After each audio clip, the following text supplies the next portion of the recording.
Hey guys, it's Wayne, your trusted advisor. I'm back with you. Last time we talked about getting started, right? And I gave you some ideas about how you can get started on whatever enterprise you've got going, on whatever project you've been putting off, on whatever documents you've got sitting in some drawer somewhere that you know you need to act upon, right? And what I want to talk to you about today is one of the biggest obstacles that gets in the way of us doing the thing. Last week we talked about, or the last video we talked about perfectionism. Another huge one is overwhelm, right? We just get overwhelmed with the project. In my hand, I have a copy of my book, The Runner, right? And you look at it, The Runner, I think it's almost 300 pages long. If you look at the finished product of this book or any book, there's a tendency to feel like, well, I can't do that. Like, it's just too hard. It's too much, right? And so on your particular project, whatever that may be, maybe you're not writing a book, but maybe you're launching an enterprise. Maybe it's a social enterprise. You want to do something in your neighborhood or in your community that's good, that's going to help people, right? And you're like, well, I've got to get a 501c3. What is that all about? I've got to get a board of directors. I've got to raise money. If you go that far, my friends, believe me, you'll never do anything, right? And so you've got to find a way to break down the overwhelm. And one of the best ways that you can do that is to break up the project, break up the book that you want to write, break up the social enterprise that you want to form, the business that you want to form, the thing that you want to create, whatever that is. Break it down into chunks. And I learned this in my writing. But let me tell you, it helps me across the board. It helps me in running my businesses. It helps me in just dealing with issues and making decisions. If you can just break it down, you can make it so much simpler. So, using the book analogy, right? If we were going to write a book, let's say you've been thinking about writing a book, and we were going to try and write that book. Well, I wouldn't just sit down and start trying to type. I mean, if you do that, you're just going to go blank. Even if you typed a paragraph or two, or if you typed a page or two, after a while, you're just going to hit a wall, and then that's what people call writer's block. But honestly, there's really no such thing as writer's block. What there is writer's failure to plan. And if you plan it out, if you break it down, then there's no stopping you, right? And so, we didn't rehearse this. My cameraman, Nathan, is standing behind the camera. I'm just going to pick his brain for a moment. I'm just going to use something random out of the blue, totally unrehearsed, as an idea of what I'm talking about. So I'm going to ask Nathan to pick a topic for me. So Nathan, if you were going to write a book, what would you write your book about? Preaching. About preaching. And now Nathan wants to write a book about preaching in church. Now, I've got a whole bunch of books about preaching, like, I know I walked off camera here, and those of you who are listening via audio, I know you're not seeing it on a camera, but I have in my hand The Purpose-Driven Life by Rick Warren. And this book is like one of the best-selling books of all time, of any kind, of religious or business or whatever. I mean, just a tremendously successful selling book, right? If Nathan were to look at this book and see Rick Warren's name on there and read up on how much it sold and all of that, he'd probably just be depressed and like, look, you know what? I give up. Before I start, I'm not even going to write my book on preaching. But here's how Nathan could overcome his overwhelm and actually get something done on preaching. So, the topic is preaching. Well, okay, we're talking about preaching. Well, maybe one of the things we could think about in terms of preaching is, well, what are the origins of preaching, right? That's something like, okay, how did preaching start, right? So that might be one topic, like the origin. Who was the first preacher? I don't know. I mean, if you went back in the Bible, Adam talked to God, so I guess he was kind of a preacher. Noah was a preacher, right? So you can go back and you could start looking at preachers. So, right, like the origin of preaching. Who are the first preachers, right? Yeah. And then we just mentioned the Bible, right? So then maybe as a part of preaching, we talk about, what about preachers of the Bible, right? So you got the who are the first preachers? That's one thing.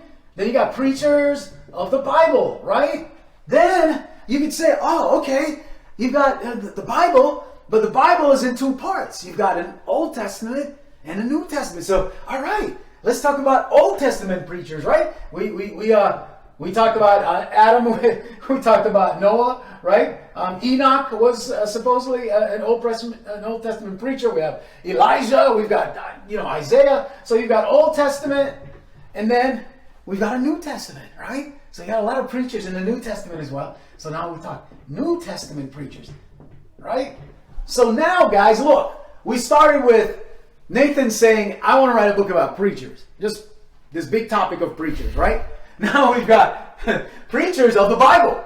We got Old Testament preachers. We've got New Testament preachers. Well, what about preachers not in the Bible, right? So let's say non-biblical preachers, right? Because there are people out there in the world, as you well know, who don't go by the Bible, right? Or maybe they have a different faith of the Bible or whatever, and they're preaching too. So what about them? Let's talk about non-biblical preachers, right? And maybe we can show like a contrast, right, between biblical preachers and non-biblical preachers. So what comes under non-biblical preachers? Maybe, there are international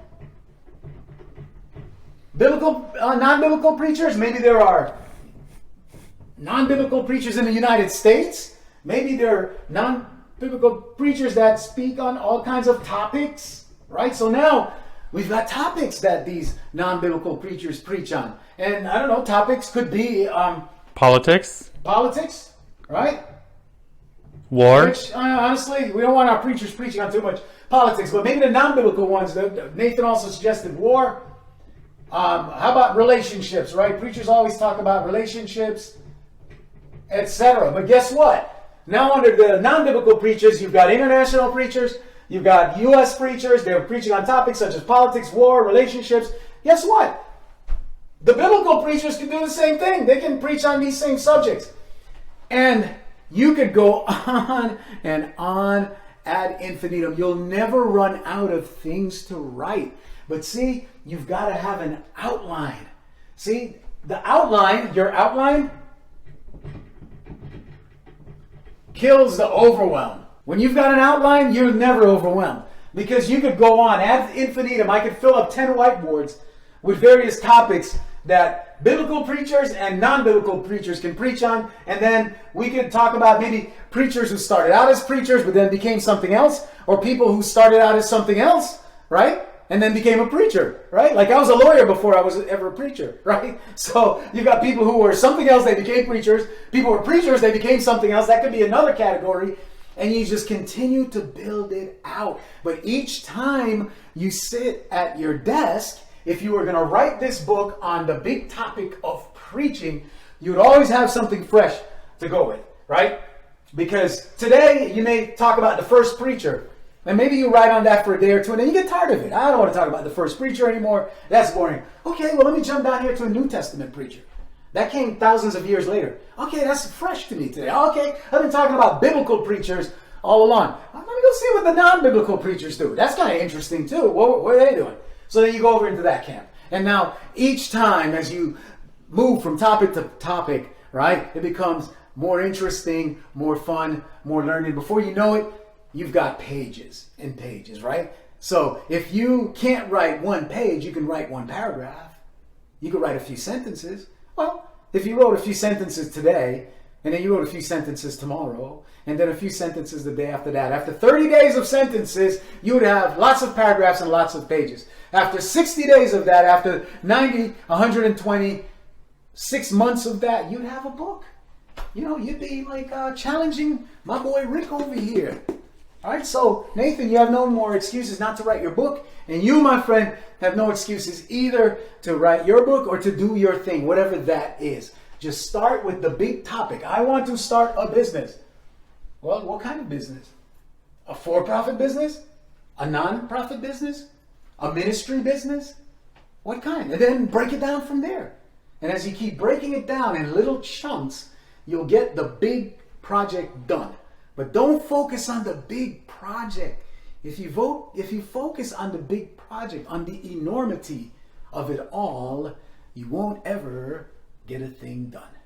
I hope that blessed you.